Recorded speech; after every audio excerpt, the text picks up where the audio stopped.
Hello, this is Steven Allen. Yes, we are back with another Batman 66 episode review, and today we'll be reviewing the episode The Black Widow Strikes Again, which will be the debut of the notorious villain Black Widow. So without further ado, let's hop into the review. We begin our episode with the new villain in town. Black Widow rolls up to one of Gotham's banks.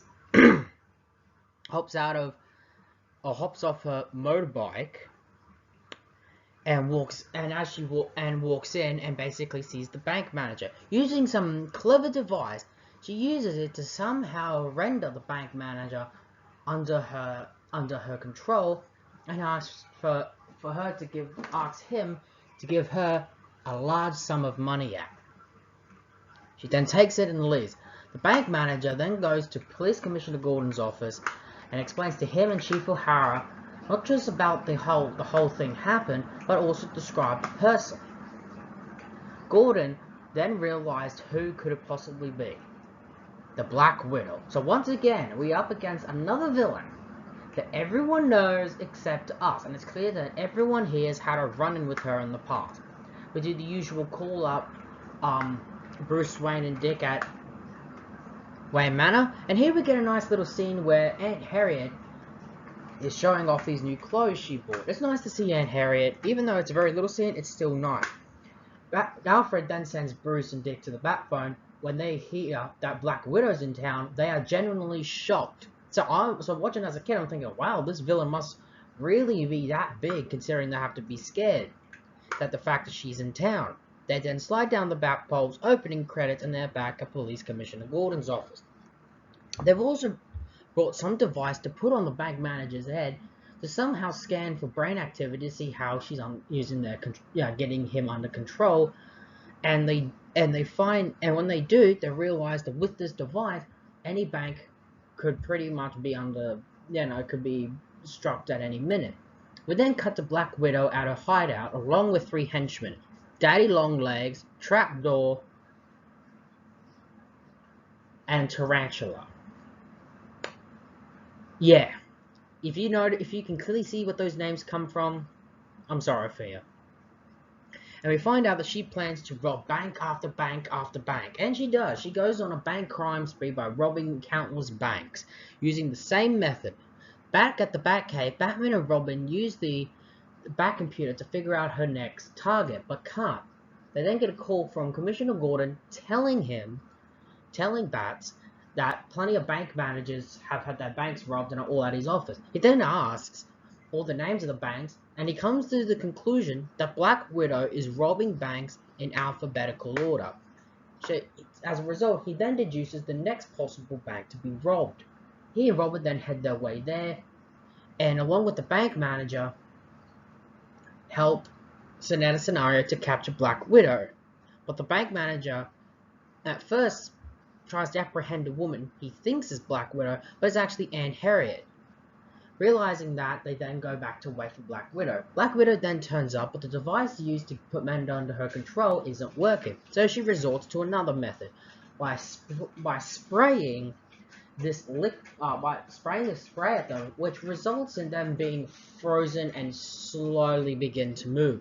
She then makes her escape. Once Batman has finally managed to counteract the spray, he then uses the Batmobile's sensor to essentially track Black Widow, courtesy of her motorbike.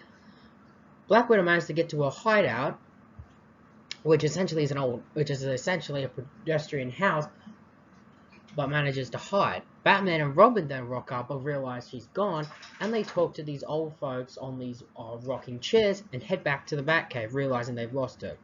But they then use this device, which essentially records the day's events, and they realize that these rocking chairs are these people in the rocking chairs are fake. They then go back to that same place and do some investigating, and then end up going down to the bottom. But Black Widow already knows and sets a trap. As a result, Batman and Robin end up fighting the Black Widow's entire gang, and then come face to face with her.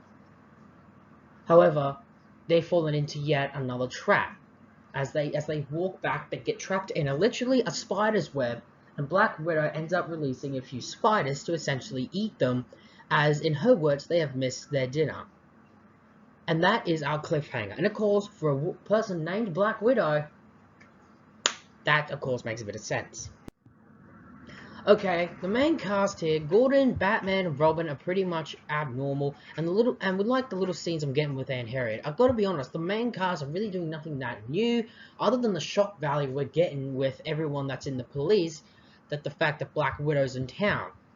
Speaking of Black Widow, Black Widow was portrayed by Miss Tallulah Bankhead, and oh my god, if you don't know this woman, well, she is pretty much was famous in the early years of movies. She had an appearance and her voice that just attracted you.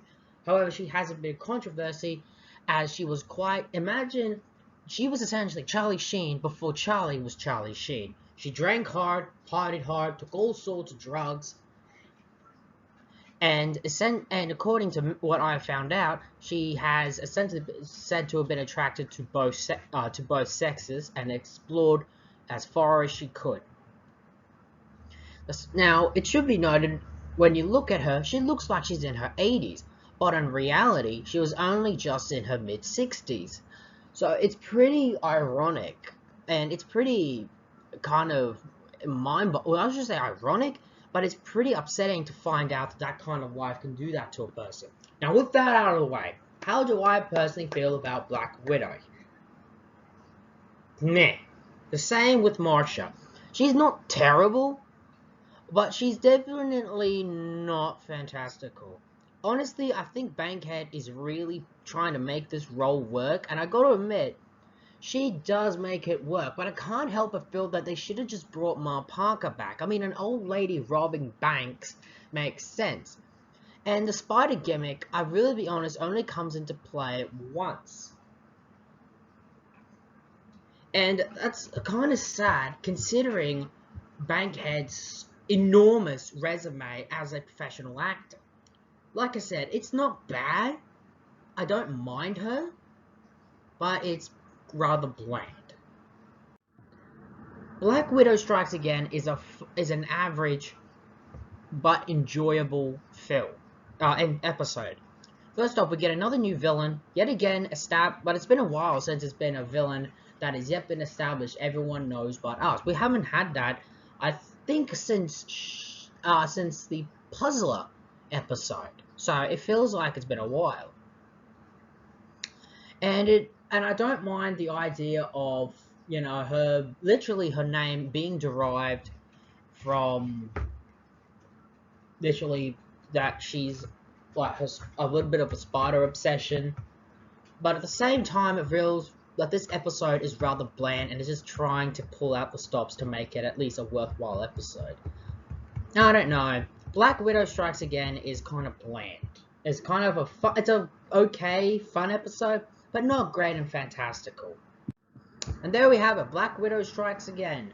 You've already heard my thoughts on the episode. Join in next time when we review the second part to this adventure. So until next time, tune in to the same Steven hour, the same Steven channel. Ladies and gentlemen, so long for now.